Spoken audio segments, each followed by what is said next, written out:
Tonight on News 5 Live, the UDP says Shabbat must go. Father of SJC murdered student calls out spineless coward. SCA principal recalls life of sister Caritas. And high schools talk vaccination. Details of these stories and more coming up in tonight's newscast. So the doctor has given me 5 days off. How do I get paid from Social Security? This is how Social Security works for sickness benefits. First, you must check that you qualify. You must be between the ages of 14 and 65. You must be employed when you got sick. You must be an insured contributor. Have made 50 paid contributions. Have made 5 paid contributions within 13 weeks immediately before getting sick. To ensure that your processing goes smoothly, be sure to complete and submit your claim form within 4 days of the first day of illness. Thanks, I get it now. Social Security, safeguarding you, your family, your future.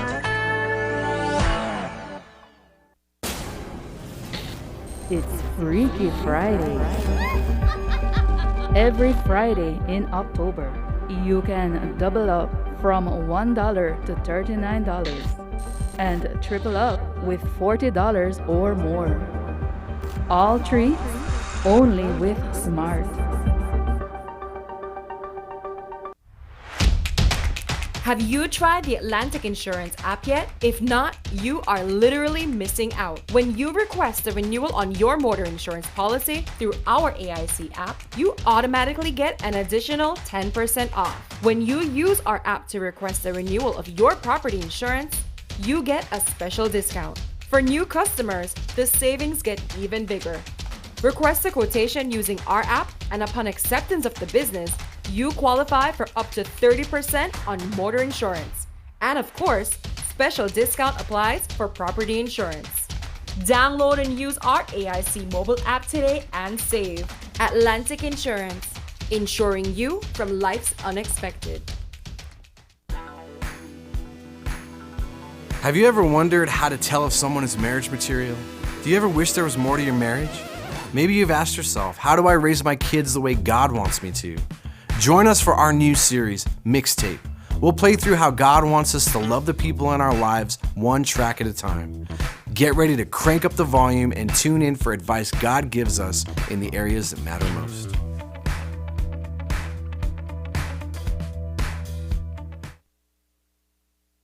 Hello, welcome to Samsung's awesome experience right here in Belize.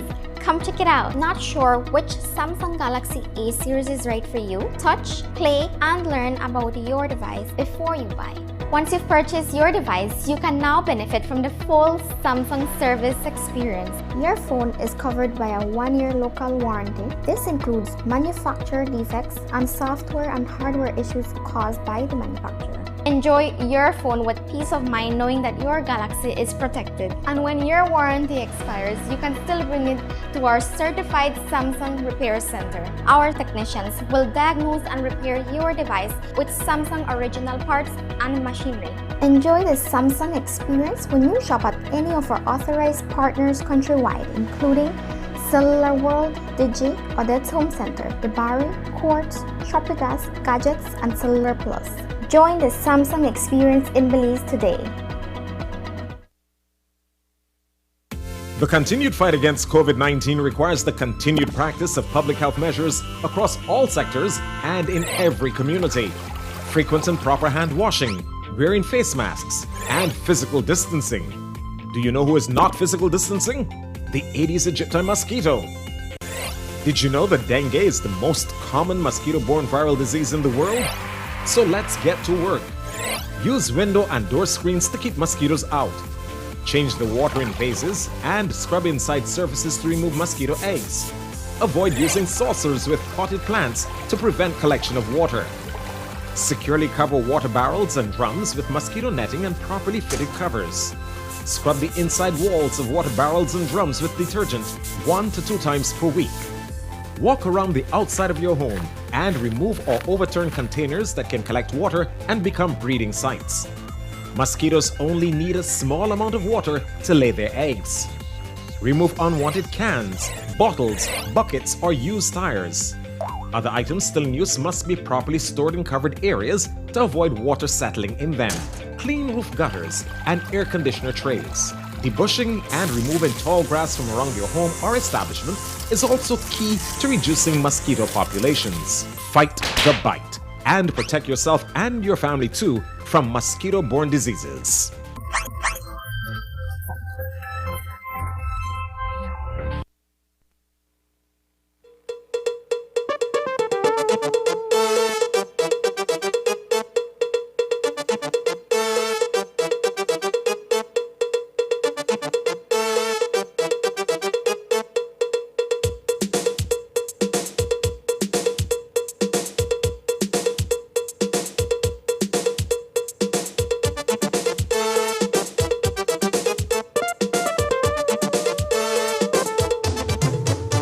This newscast is brought to you by the Belize Bank Limited. Our country, your bank. Good evening and welcome to News 5 Live for Thursday, October 7th. I am Sabrina Daly. The gun violence in Belize City continues unabated, and tonight we report on 2 murders that occurred within hours of each other. Just after 7 o'clock on Wednesday night, another Belize City youth was executed. Malik Medwood had just left his home and was heading to his sister's house when he was shot multiple times to the head. The 21-year-old died hours later while receiving treatment at the KHMH. This is yet another member of the Medwood family who has fallen victim to gun violence in the area. News 5's Dwayne Moody reports. 3 shots to the head. Malik Medwood was on Ebony Street heading to his sister's house on Victoria Street when 2 men on a motorcycle rode up and fired multiple shots at him. Marva Medwood had just gotten off the phone call with him when he was shot. My brother called me after 7 and said, "Sis, I left for mama now at the call." I said, "Okay, brother." He said, "Come meet me, sis, because I really don't want to walk the streets. So come meet me for a bite." I said, "Brother, I had to make tea, brother. I can't left for around the stove." My brother said, "Okay then." He laughed. He said, "Ha ha ha. Okay, this is at the left. No. One of my friends they meet at my house. Well, not my house, my boy house. And then she come down the step and she said, "Mama, just shut up, my brother." I said, "Girl, stop playing. I just come up on the phone with my brother." She said, "Yes, girl, just shut up, my brother." I said, "Stop playing." I said, "It's true." She said, "Yes." By the time my daughter looked through the window, she only see people run and hear footsteps through here, the run goes so. And everybody went down the street. So my next brother run back and say, that Malik get shot. See when Malik Medwood, the brother Tariq say that Malik get shot. I run down the step and I know how quick I run down the step and I run straight to the end of the barracks and stuff. I couldn't that first I stopped. I start get heavy. And I run back, I come back, I collapse, I faint right from the coat. When they tell me that he gets shot. The family has been living behind the barracks for decades. It's their home, but she says that they have been bullied by gangs in the area for years. Marva says the day of the killing was no different. It's our ongoing bullying. And because my brother and I grew up through here and they become older now, they get classed as a raiders. If my brother, somebody would harass him, he had to walk the street, but everybody have freedom. He walked the street them more than one time and they harass me, but we not do nothing about it because we not involved in nothing. We have 3 houses. Then I have more house where I guess 2 of them live. They do go over here again. Then next just headache. Then they had a zinc fence right across from the McKen. All of them hang up in the yard. No lot of live wire. Even when I pass for work, then they're right in the yard. This is the 4th member of the Medwood family to have been targeted by gunmen. Back in 2012, Malik's brother, who worked at BWSL, was killed. And since then, another sibling and the father have been victims.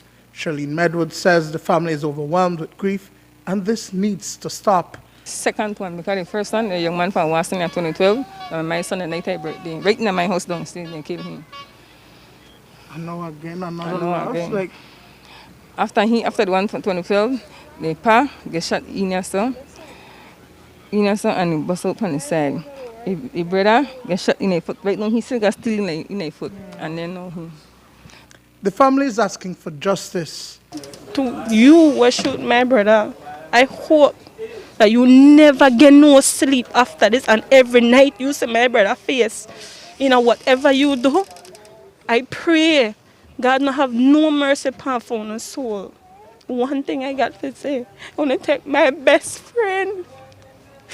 You know what, I ask you, I call you, I say, Mal, come hang out with me, come take a drink with me. I don't know what I'm going to do to we. We don't have nowhere to go. I can't move for 2 years and just go somewhere else because you don't have no next house. And they're like, they tell we can't walk this block here because we don't want to run it.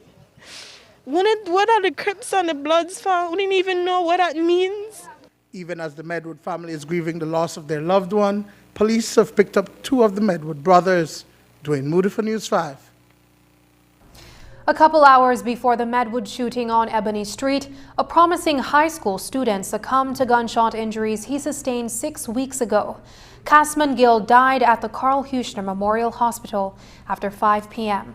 The death of our youth continues to send shockwaves across the country. And today, News 5 spoke with his father, Cecil Gill, who had choice words for the perpetrator, as the family remembers their special loved one who was callously ripped from their lives. Here comes a spineless coward while my son is walking down the street and shoot him unsuspectingly. He's not a street figure. He doesn't see the danger coming, These people know who their enemies are. You know your enemy? Go face your enemy. Right? Go face your enemy. You know who it is. The strong words from Cecil Gill to the person who murdered his son just a stone's throw from where they lived on Logwood Street. On the afternoon of August 16th, 15-year-old Casman Gill was walking on Magazine Road near the Atlantic Bank building when a gunman opened fire on him before getting over him and shooting the minor in the back. On Wednesday evening, after 52 days in the ICU at the KHMH, Casman succumbed to his injuries. Yesterday at 5:20,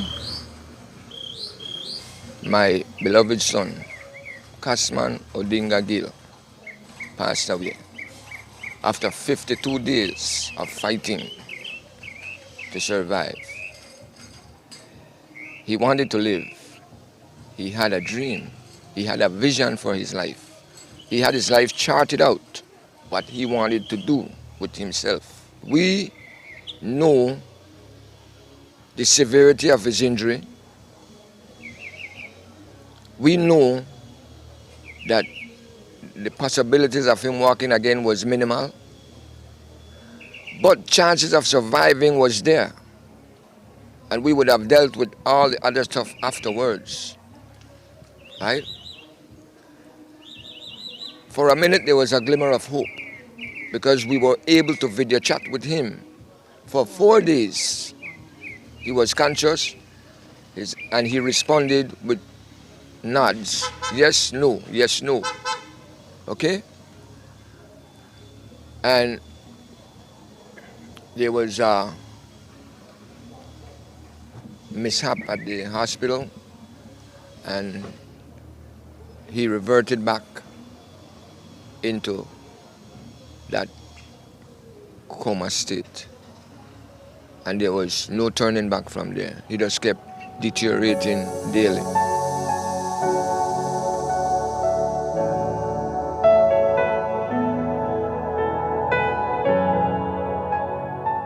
The family has been broken. A father, mother, their son, and 2 daughters. 5 pieces of a puzzle. But now there's a missing piece. It is heart-wrenching to go every day and watch your child just deteriorating in front of your eyes, and you cannot help him. The nurses, doctors at the Carl Huchner did a magnificent job with the limited resource that they have. They don't have a CAT scan machine. They don't have an MRI machine. Had they had those things, my son, chances of survival would have been better. You see? Because when you have to move him to medical association to do a CAT scan, you're jeopardizing his life because of the severity of the injury to the lung. You know, you see? An attempt was made at doing that, and we had to rush him back in because pressure and oxygen levels started to fall. Today, the family was looking back at photos that captured Casman's character. He loved the environment and was great with DIY projects. He was a student, a son, a brother, and a friend. But since the incident, no one has been charged for the crime, and Cecil Gill is asking for justice. There hasn't been any arrests, you know. The idiot is still running around.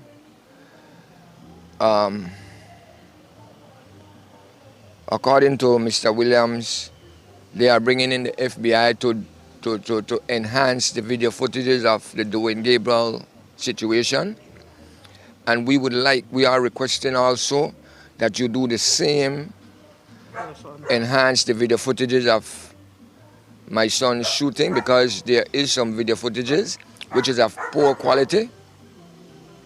And I think that if you would enhance it, you would see more plainly the perpetrator. Is it? So we hope to see if we can get an audience with the Commissioner of Police and make that request formal. Dwayne Moody for News 5. Casman Gill is the second third-form student from St. John's College to have been killed as a result of recent gun violence. Dwayne Gabriel, who is also 15 years old, was gunned down inside a shop near his home. Both minors were innocently murdered in the wave of violence that has been plaguing the city. SJC Principal Fidel Paul spoke this afternoon about how the tragedies have affected the institution. It feels like we are starting over with the situation. I think this is something that it's difficult to assimilate because both students were wonderful students. They were excellent students. They were very dedicated, studious, disciplined in their education. So it has been difficult for students, for the teachers, for even the wider SJC community. We, as a school, we are preparing the necessary framework to ensure that we cater for the emotional well-being of our students. We are providing counseling sessions. Just this morning, we had a small group session with Casman's homeroom to ensure that the students are well and are able to cope with the situation. Likewise, we had one with teachers, and tomorrow we are having another prayer session and counseling session with the teachers. So we are combining both prayer and counseling with the teachers and the students as well. Coming up, the UDP urges GOB to control the cost of COVID medications. Details when we come back.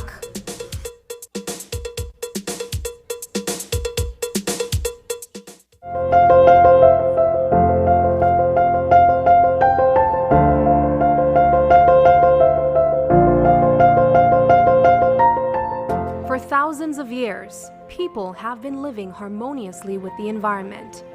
But with development comes challenges, like climate change, for which the effects continue to be felt globally. Indigenous peoples like the Maya have, for centuries, had a symbiotic relationship with the environment. In the indigenous communities, men, women, and children, work together to till the soil, because as we know, the indigenous communities depend on the forest for their livelihood. The forest is a natural stabilizer. Right? The forest is important for the carbon cycle, for biodiversity, for agro-producers and for producers overall.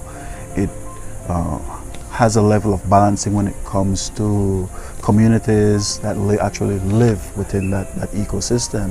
A sustainable forest management program just outside Conejo Village in the Toledo district is a clear example of that sustainable relationship forged between people and environment.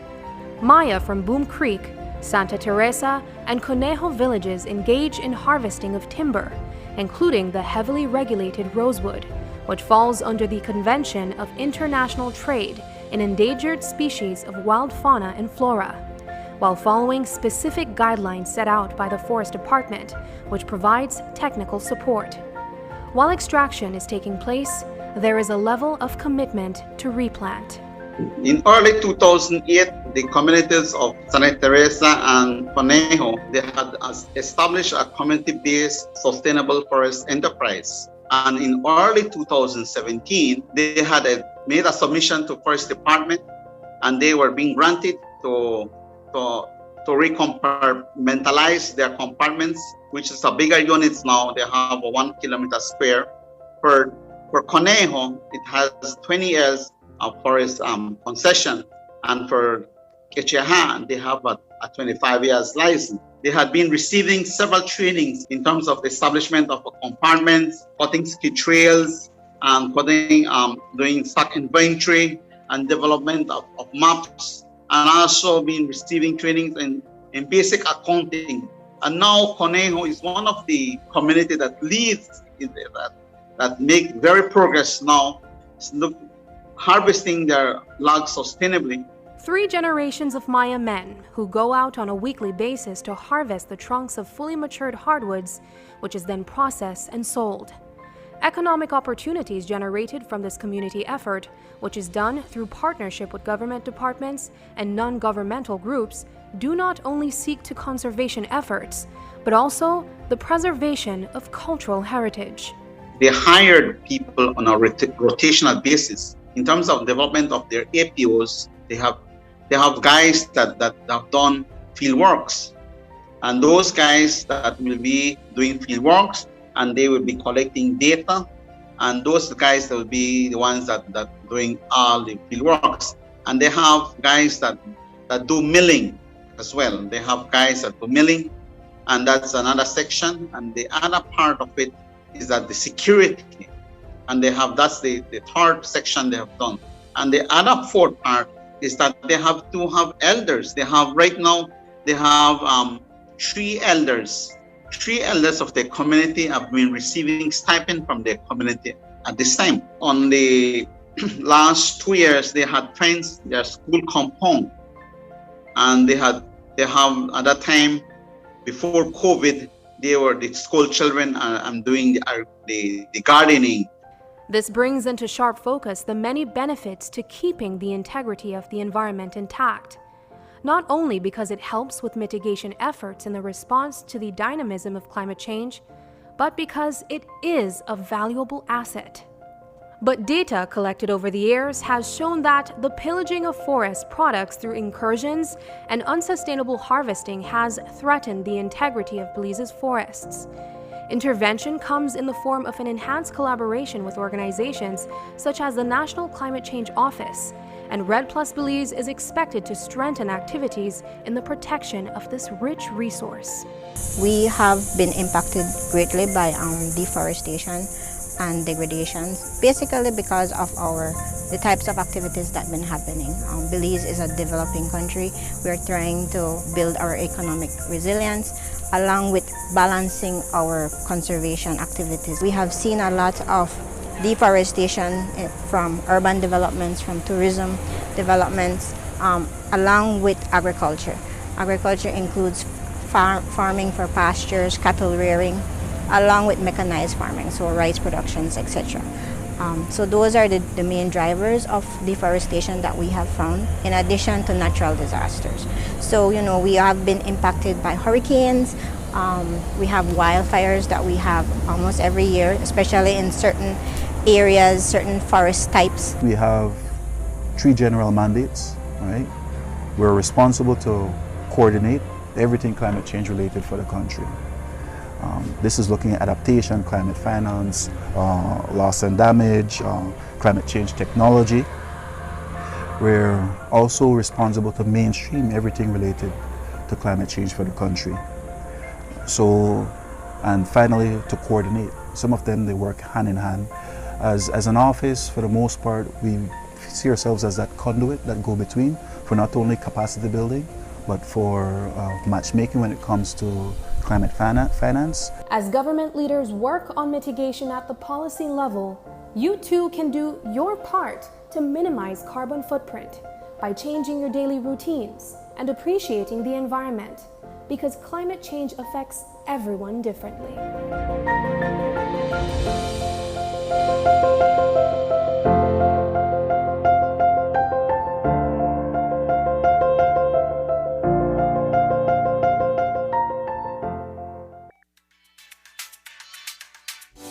We all find ourselves reminiscing on life before COVID-19, roaming freely, embracing without concern, laughing and enjoying the splendors of life. My, how we miss those times. It's time to get vaccinated so we can all start doing the things we love with the people we love in the safest possible manner once again. Digi, Mayona Resorts, and the Ministry of Health encourages all Belizeans to get your first and second vaccine for chances to win tons of awesome prizes now through September 30th. Win free LTE data packages every week, cash prizes, and a free 1-year mobile postpaid plan each month courtesy of Digi. Plus a weekend family getaway at a Mayona Gold Standard Resort each month courtesy Mayona Resorts. Winners will be posted on Digi Facebook and Instagram and Ministry of Health's Facebook every Friday starting June 25th. Visit a vaccination center nearest you today. Get vaccinated and win. Visit livedigi.com for more details.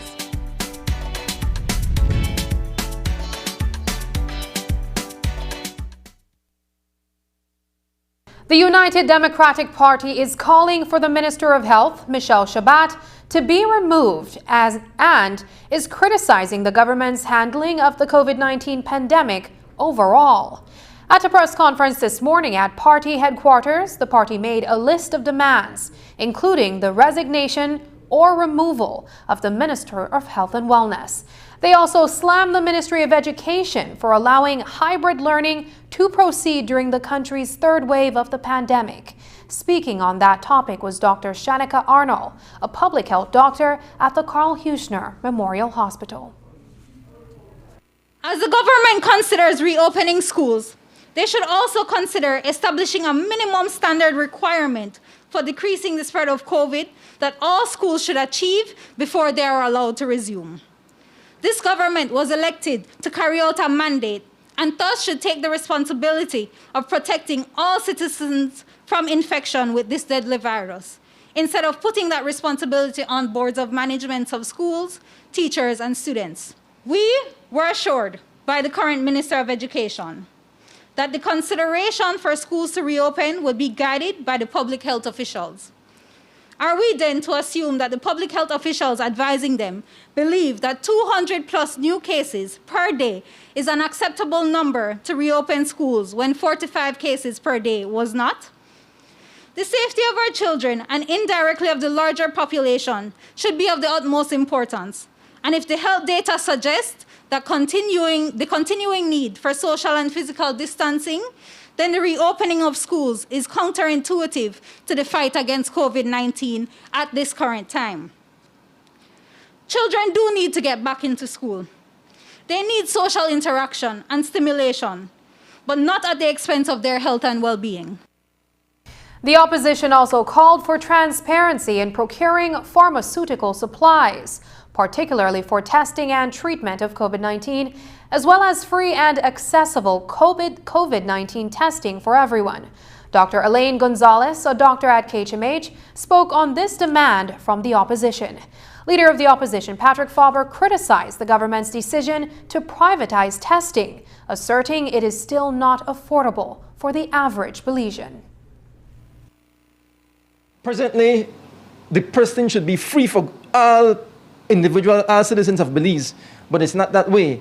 We have realized that many private sectors are doing testing, while we understand that this is a costly measure to the public because not everyone can afford to do testing.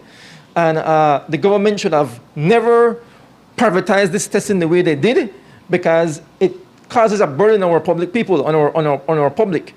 And A testing basically costs about $6 US. When that comes to Belize, it is sold and for about maybe $40 to $50 Belize. And these private companies turn around and charge about $150 for testing. The UDP calls on the government to make testing free, and we absolutely criticize the move by the government to privatize the testing, because apart from it being a hustle, and you've heard us speak about that, the low cost of the acquisition of these tests for what the private hospitals or companies are charging for testing, it's ridiculous, it's a mockery, and the government must arrest it by making these tests free. And we recognize their efforts. I think it is at the Civic Center here in Belize City and Belmopan, but that is not enough. Testing must be free everywhere. We should be testing.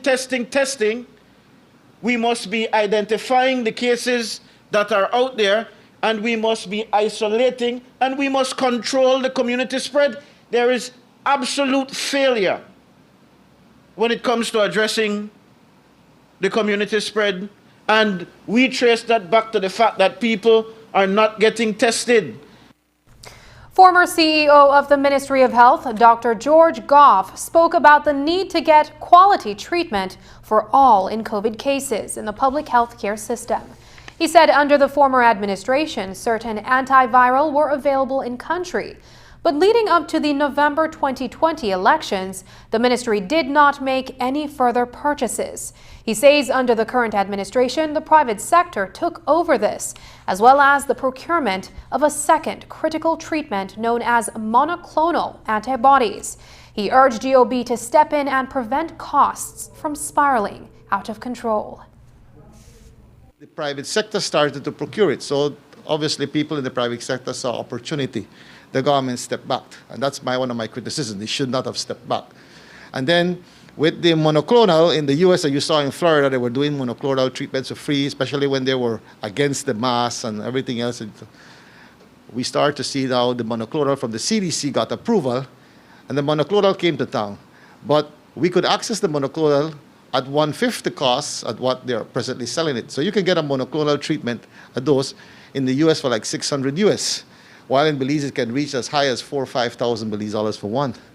So an average patient, the party leader won't say it, but an average patient like his mom, just with monoclonal and antiviral, can run you, when you complete the whole regimen, $35,000, $40,000. So if the public sector doesn't take command of it, say I'm going to buy these antiviral and I'm going to buy this monoclonal, then the cost is 5 times as much. So if that's the call we're making. We're saying, hey guys, you know what to buy now. I'm not crying foul because we didn't know then. But once you know, you know. So you know now. So don't buy it from the middle person. Buy it direct. Get it at a cost of probably maybe $6,000 per patient. But hell, like what Dr. Gonzalez said, a life is worth $6,000. Leader of the opposition Patrick Faber spoke about his recent personal experience and having to spend those tens of thousands at a private hospital when his mother fell ill with COVID. Antivirals and monoclonal treatment is very, very important. Now, some people might say, Faber, you shouldn't get into the details, but I'm telling you, the monoclonal treatment, for example, that my mother received in that private hospital was very, very costly. And I'm not telling anybody that I am able to stomach it without a bump. In fact, I had to go to my bank and say, I need to save my mother's life. And that was how, to me, it would have come at any cost. That is my mother.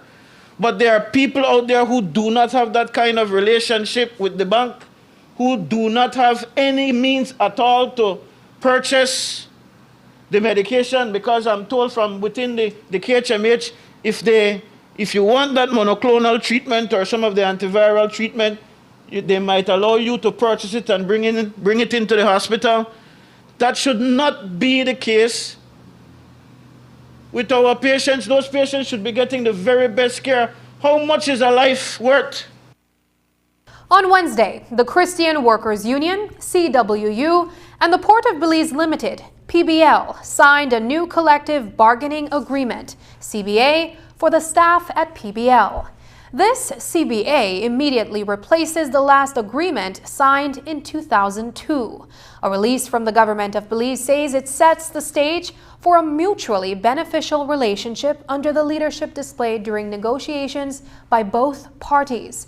It is being described as a momentous occasion because, while collective bargaining agreements are to be revised every 3 years, the last CBA was signed back in 2002, 18 years ago. We spoke to President of CWU, Moses Hyde, about the signing. I believe what I feel is a sense of relief for the members who are there at PBL, the staff. I believe that it has taken obviously way too long for them to get a current CBA. I think we're looking at about 17, 18 years, thereabouts.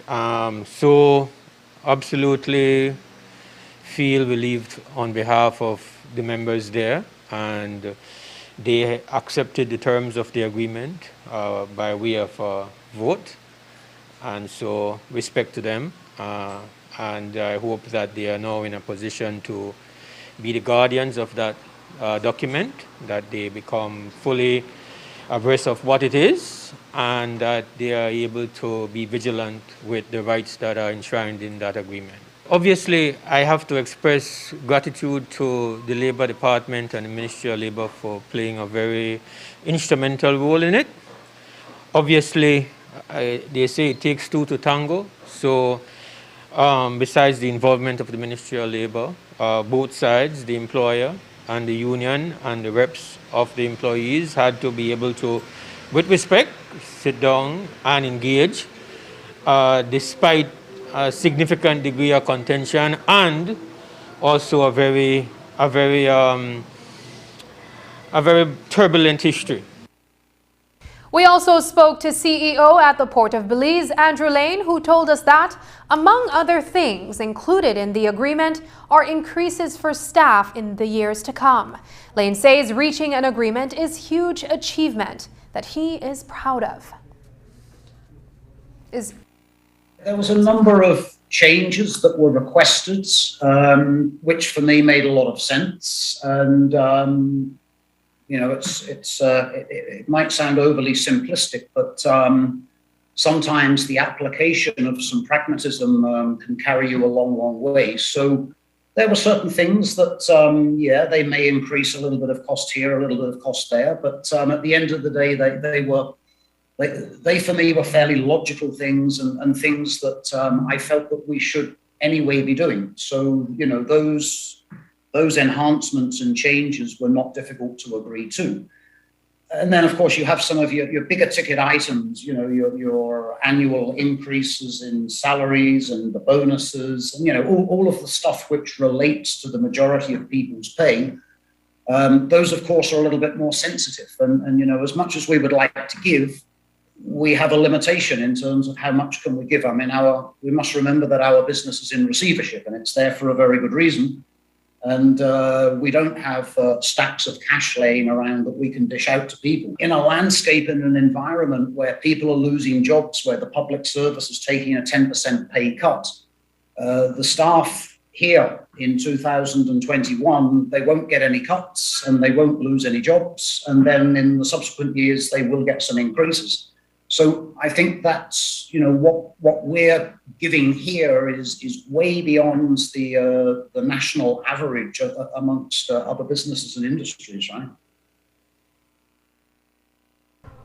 And while an agreement has been reached out on the CBA, there are still two outstanding matters directly affecting stevedores. Perhaps the more important of the two is the matter of a rightful compensation package for loss of sugar earning.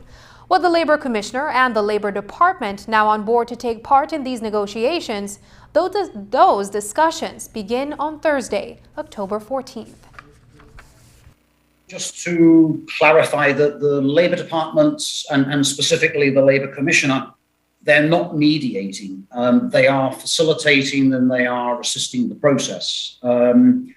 And they play a role, of course, because if we start to head into a direction on an agreement which they ultimately wouldn't agree to, then of course they can stop us there and then, and we don't waste any time. So it's useful having the Labour Department involved. It's not imperative, in my opinion, but they're more than welcome, and we appreciate it. The Labour Department reached out to us, the Labour Commissioner, and has indicated that because the tribunal has essentially been unplugged, that they will now participate in negotiating. And so we are thinking that this is a process that would start early next week. That is, in speaking to the Labour Commissioner, what she has indicated to us. That has not been confirmed as yet. And that is a big one. That's a huge process. After the break, a Belizean basketball star caught up in a fraud case in the U.S.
The vaccine is now available. We here at R&G Life encourage you to take the vaccine. Belize, it's time to roll up our sleeves. I'm rolling up mine because I know what COVID can do to families. Because I want to go back to the way things were. I'm rolling up mine so that I'm able to do music again. Because I want to protect my family. Things are slowly getting back to normal. The new normal, which includes getting vaccinated. Trust the facts. When your turn comes, take the opportunity to get vaccinated. Roll up or believe.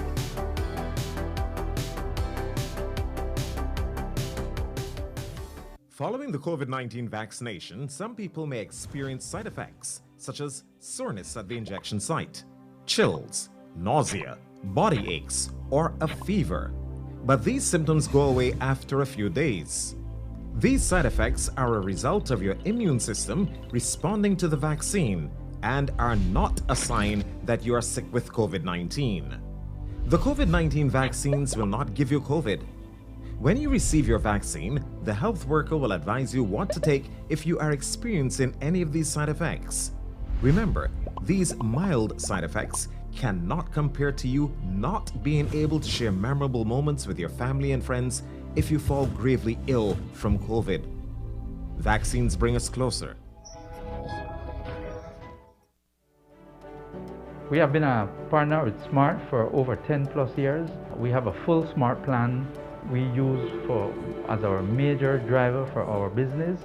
We have a service that rolls over in that if you call one and it is busy, it rolls over to the next line. So once you call us, you can get us at any time. Before we got this Smart service, we were paying upwards of nearly $2,000 in phone bills. Since we've had our smart service, we pay an average of about $600. So we've had tremendous saving, more than 50%. For the businesses, if you want to save money, switch to smart because it is far more cost effective and the service is excellent. Smart continues to be innovative in bringing new technology and meaningful savings during these challenging times to businesses across Belize. Sign up for our VoIP technology or broadband packages and save more. Strengthening of governments and civil society actors to manage migration in a sustainable and humane manner is the focus of the Western Hemisphere program, funded by the U.S. Department of State.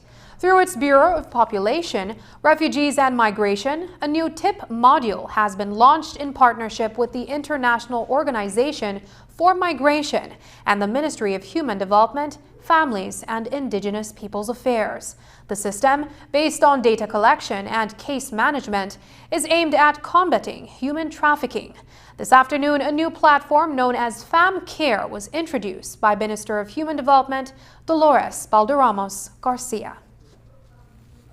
This prompted us to reach out to the International Organization for Migration, the IOM, to assist in funding the creation of a centralized system that records trafficking in persons data, starting from criminal investigation to direct services for victims and survivors through our FamCare platform. As we would be familiar, right, Ms. Jonna? With a centralized system, data will be collected and stored systematically and will allow us to more readily monitor our cases and manage trafficking data more rigorously. In effect, the human trafficking data management system will strengthen and standardize the government of Belize's approach to data collection. We will not only be able to answer questions of prevalence, but also analyze subject matter such as survivor reintegration, prosecutions, effective organizational strategies, key geographic and demographic and industry-specific vulnerabilities, among others. There will finally be a platform that can provide tips information as needed and removes the dependency on individuals to provide information for us. So to put a bit of context to this support from the Western Hemisphere program, WHP is financed by the U.S. Department of State Bureau of Population, Refugee, Migration, and is currently being implemented in Belize for the fifth consecutive year at Phase 12. The recent murders of 2 elderly men have raised serious concerns about violence against senior citizens. While the National Council of Aging has issued a release decrying the senseless acts of violence that have befallen Jeffrey Crawford and Leo Skeen, today the Minister of Human Development, Dolores Balderramos Garcia, speaks of the responsibility of the citizenry to protect its elders. Our policy is one of encouraging each and every one of our families to protect and to make sure that our elder persons, our senior citizens, are looked after in every way. The theme on the International Day for Older Persons was digital equity for everybody. In other words, let's teach our granny to use the WhatsApp and the social media and that kind of thing so that we can stay connected in these COVID times. But I can't stress enough, as was done by Ms. Ishel from our Secretariat of the National Council on Aging, the responsibility of families to care for our elders, because we could never have enough elderly homes, for example, if we were to abandon our senior citizens who have brought us to where we are. So my appeal is for all Belizeans to take that to heart and to make sure that the case that had come to our attention doesn't happen again. Reports have surfaced on U.S. media outlets, including the Portland Tribune, that Belizean basketball star Milton Palacio is among 18 NBA veterans whose names have been called in an alleged $4 million scheme to defraud the NBA health plan. Palacio was recently named assistant coach of the Portland Trail Blazers.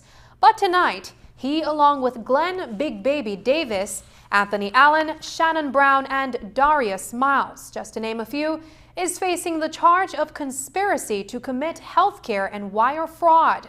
According to OregonLive.com, the 43-year-old former NBA point guard has since been placed on administrative leave with no timetable for return to the bench.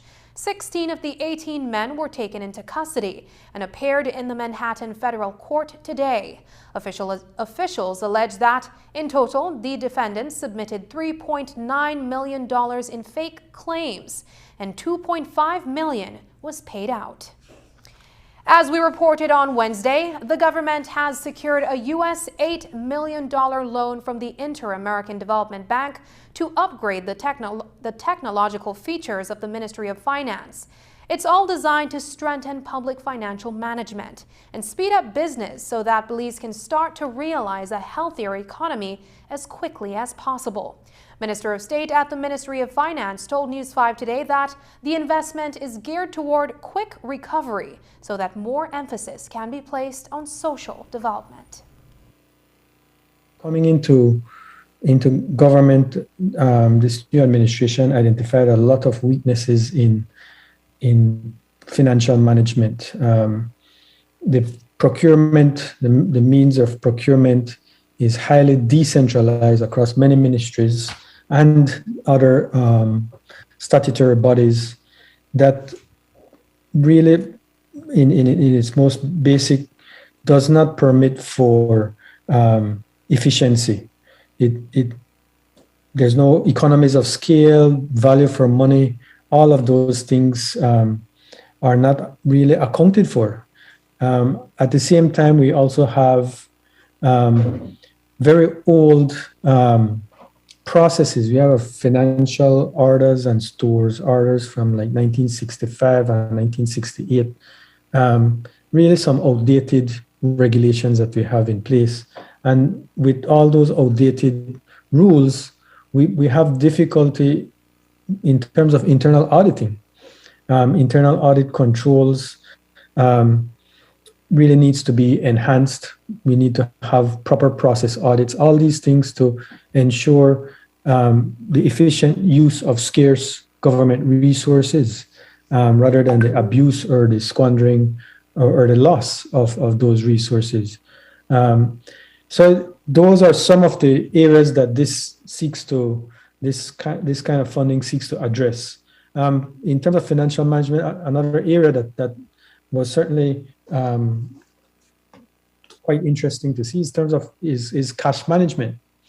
The cash management for the government was really non-existent. Looking at something as basic as the U.S. Treasury note. I know if you recall last year, the government tried to raise 30 million US in Treasury notes. They in fact raised only 20 million in Treasury notes. And those monies were in effect held at central bank. So rather than trying to address the overdraft situation, which is costing us over 7% per annum with the central bank, we are paying 6.5% on that $20 million Treasury note. Why not sell that US to central bank? If we need to buy it, we can buy it anyway, and apply it to reduction of our overdraft. You'd save millions of dollars in interest costs. So basic cash management was lacking, and so those are things that we have already started acting upon. The procurement, we've already started acting on developing that unit, and likewise with internal auditing. If we are able to save by way of efficiency gains $50 million, then what do you say then? It's a worthwhile investment. And that would be on an ongoing basis. If we are able to enjoy economies of scale that can save us $20 million a year, do you think $16 million, a one-time cost of $16 million would be worthwhile in that circumstance? When you have all those savings, that creates fiscal space. And with that fiscal space that you have, or those monies that ultimately you gain by way of those efficiency gains, then you will be in a position to invest in public services and provide more public goods than you would have had otherwise before. So by eliminating leakages, or minimizing the opportunity for corrupt behavior, you have more resources available for the general public. Koyi also said that a $50 million low-income loan facility that the government had announced the central bank would make available through the various lending institutions for business people who have lost out due to COVID-19 should come on stream as early as next week. Just ahead, remembering Sister Caritas Lawrence. But first, here's a weather update with data from the Belize Met Service.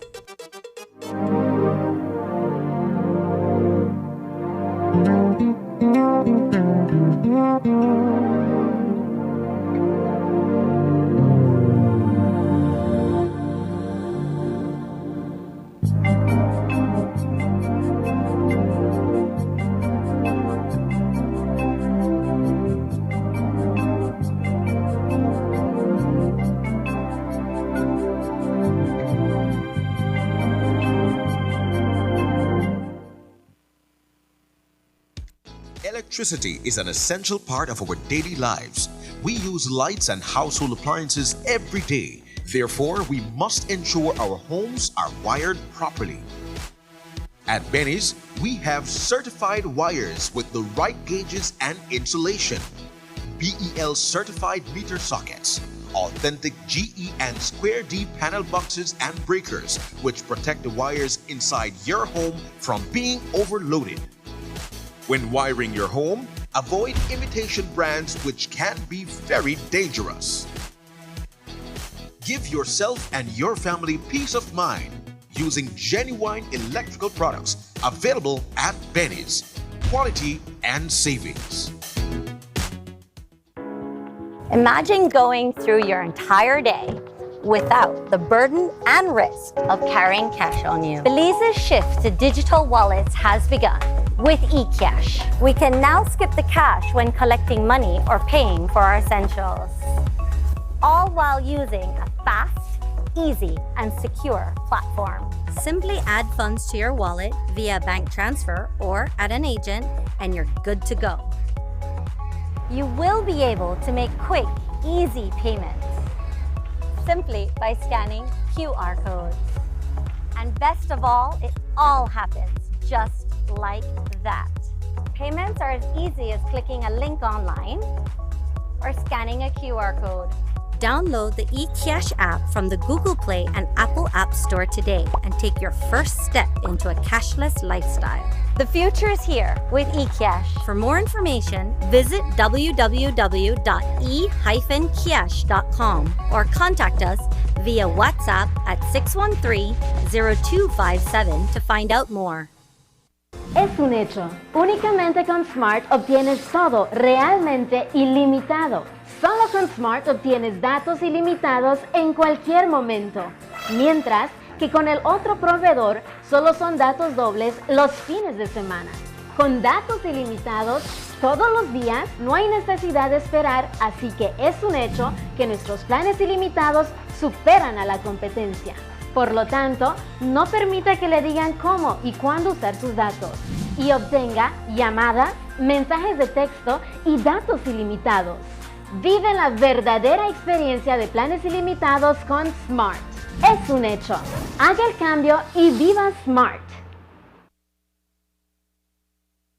Today, the Child First and Last organization, better known as CFAL, awarded scholarships for primary and high schools in Belize and Cayo districts.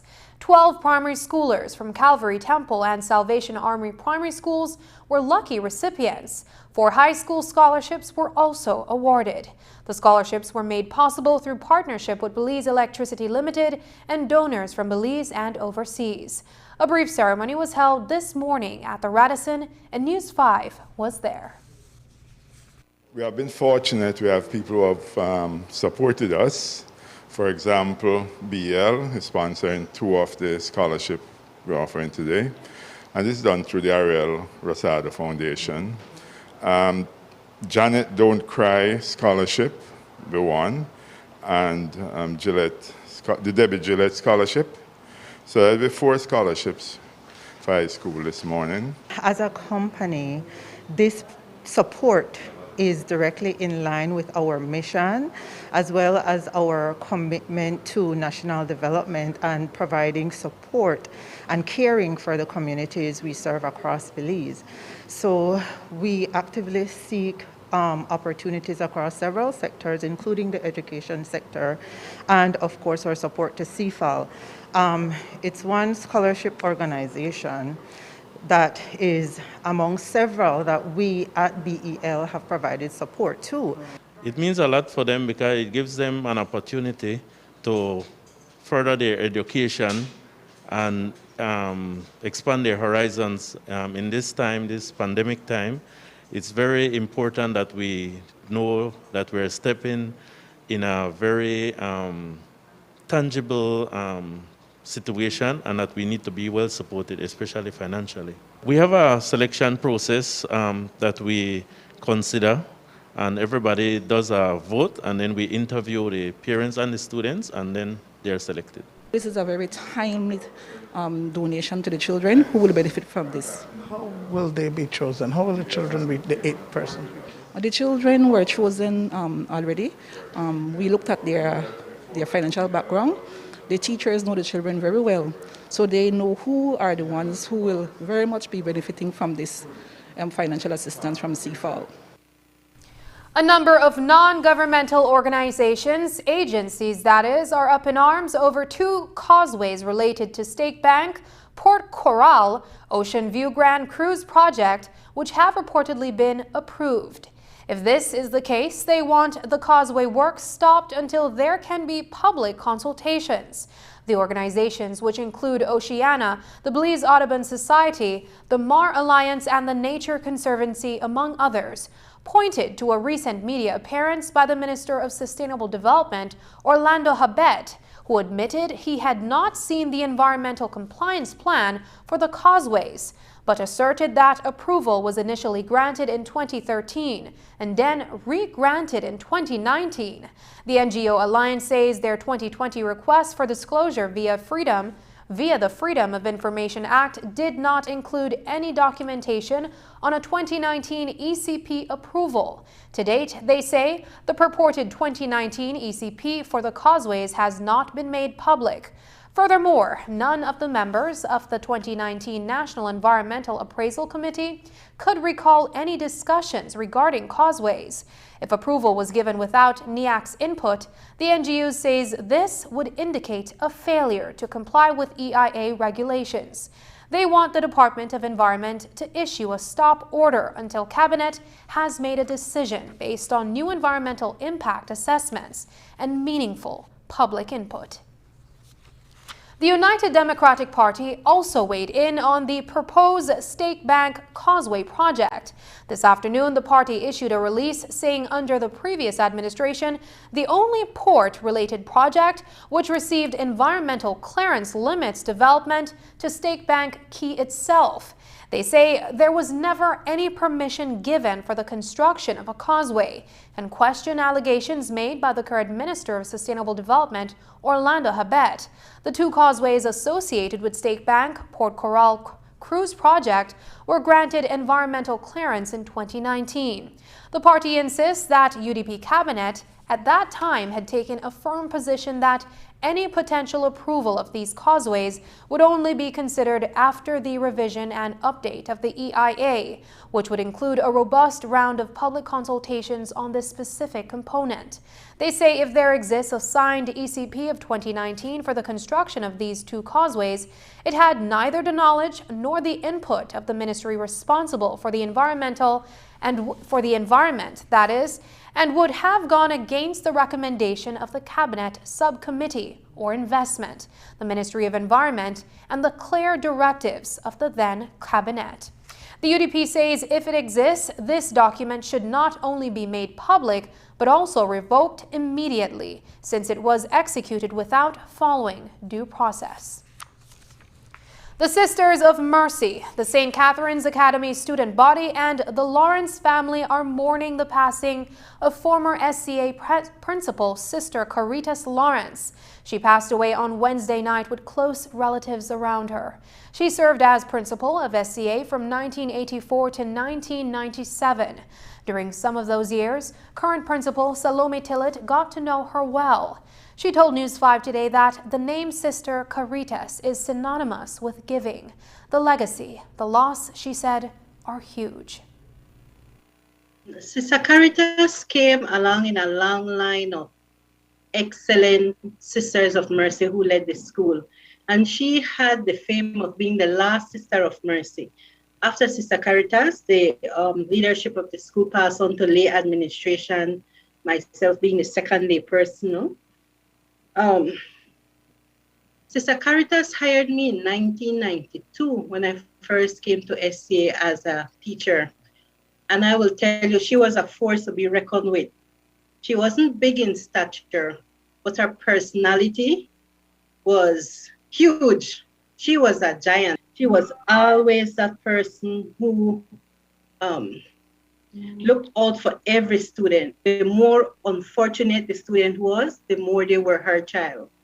And there were little phrases that she used to always encapsulate her views. For example, she would say to us, "We are serving the nation's children." That's a phrase even today, long after Sister left the classroom, we remember that. We are serving the nation's children. Or she would tell teachers and students that the glory of God is a woman fully alive. She always made you feel like you're a woman, you could do better. She emulated mercy for us. Everything she did every day was mercy. Sister always took up for the students. No matter how wrong that student was, she would say, give them the benefit of the doubt. The school took on her personality, that of concern for the poor, of advocacy for women, of always being a refuge. In her later years, you know, when Sister retired from SCA at 55, she went to do her PhD. So she came back, Sister Dr. Caritas. She was very proud of that. And she continued working. She moved on to the Ministry of Education. She developed a prison ministry along with Father Brian from SJC. She did great work with the Maya Indians as a young teacher. In fact, I was talking to a couple colleagues and they who are Maya Indian descent, and they said if it was not for Sister Caritas, we would never have left our village. And Sister Caritas herself would joke that the men in the village didn't like her too much because she helped the women to learn to read and to manage their money. And the men felt like, wait, these women were, you know, learning to be too independent because of her influence. Sister Caritas would have been 81 on October 18th. Tentatively, Monday has been set as the day of her funeral service.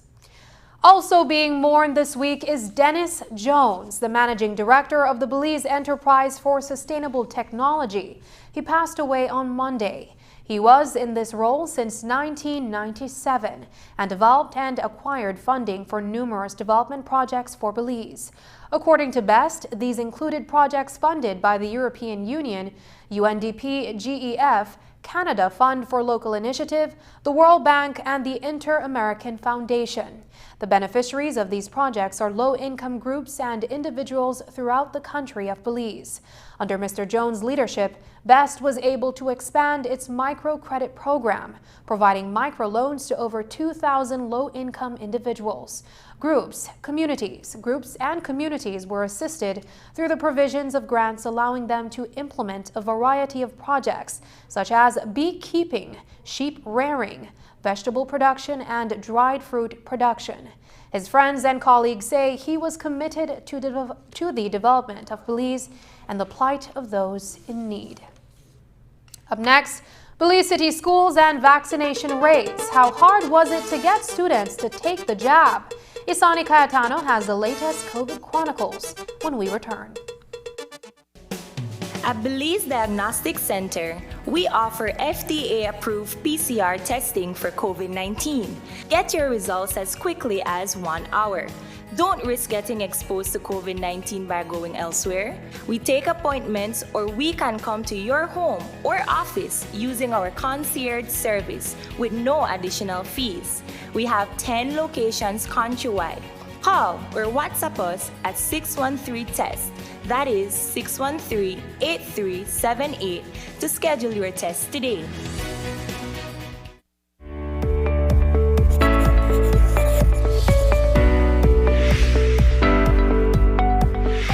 What is the Pfizer COVID-19 vaccine?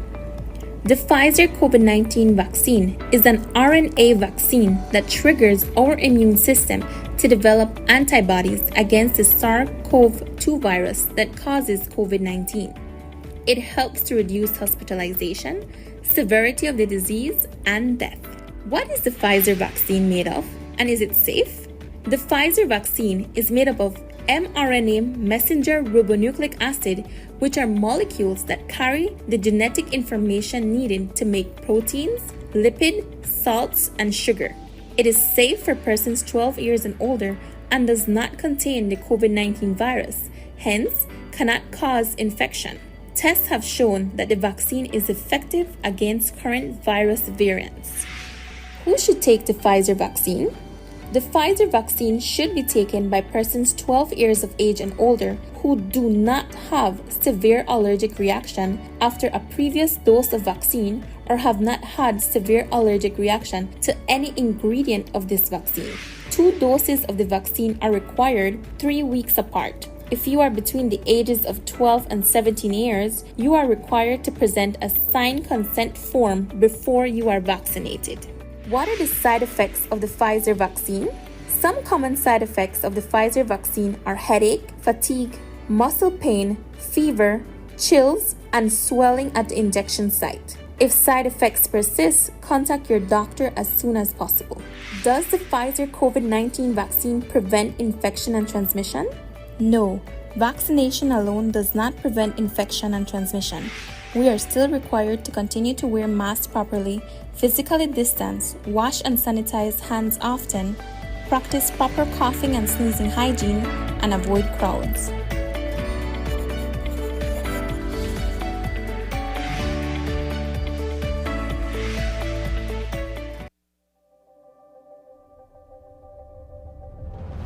Bringing people together has always been SMART's mission and passion. That is why we are proud to have built a locally independent quality network from the ground up that spans the country with over 100 sites. We continue to add more affordable mobile data packages, broadband speeds, and voice services to meet your personal and business needs. SMART has set the standard of true competition with the most competitive prices on all services offered. We invite and welcome you to join the SMART family, where the value for your dollar matters.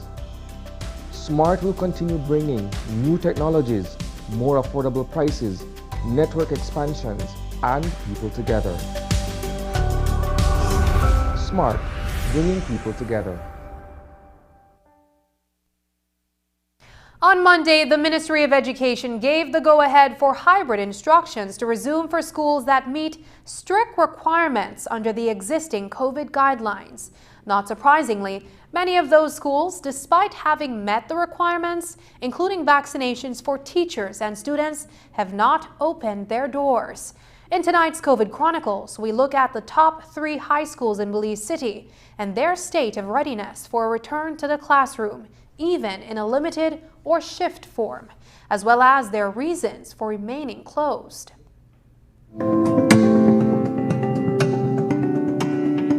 How prepared are Belize City's top 3 secondary schools to resume face-to-face instructions? Taking into consideration that October 4th was assigned as a date for all eligible schools across the country to reopen, we looked at St. John's College, EP York High School, and St. Catherine Academy to determine their overall state of readiness. This includes the number of students and teachers who have been fully inoculated, as well as their physical preparedness. This year it was pretty much just tweaking our plans and to get ready for for school to open face-to-face as of August 23rd, honestly. That's what we had expected, that we would be here in a shift system. And then, of course, that did not happen. The minister had expressed that we were to be online. And then the 4th of October, we would be here face-to-face. That date eventually came and went. Classrooms at EP York remained closed, despite having been modified to fall in line with strict COVID regulations. At SCA, almost 100% of the administrative staff, including teachers, is vaccinated. While there is no mandate for students to get their jabs, parents do have the final say on physical attendance. In terms of the vaccinated, we have 100% of our faculty and staff vaccinated, and that's very good. We are not prepared to come back to school at this time. We listen to the medical experts and we hear from them that Belize is in the horns of a third wave of this deadly Delta virus. And we have had losses, parents, grandparents, other family members, and we believe it would be very unfair to ask our parents to send their students out. And with sending the students out means bringing the teachers out as well. St. John's College has gone the extra mile in retrofitting its classrooms and computer labs. According to Headmaster Fidel Paul, the Ministries of Education and Health and Wellness have granted permission for the high school to reopen. We were inspected by the Ministry of Health and the Ministry of Education to ensure that all our facilities are follow the guidelines and that they are ready for our students. We passed. They gave us the green light to have our students here, and we, in terms of the infrastructure, we are ready.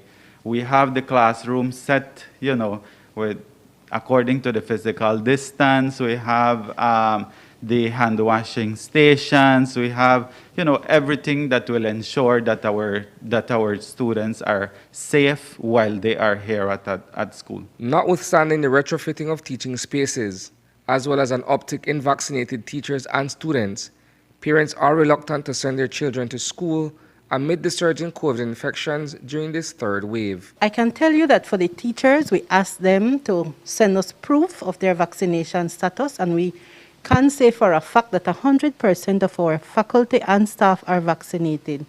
Students is self-declared, and we believe we are at about 65% at this time. So far, we have 70% of our students vaccinated.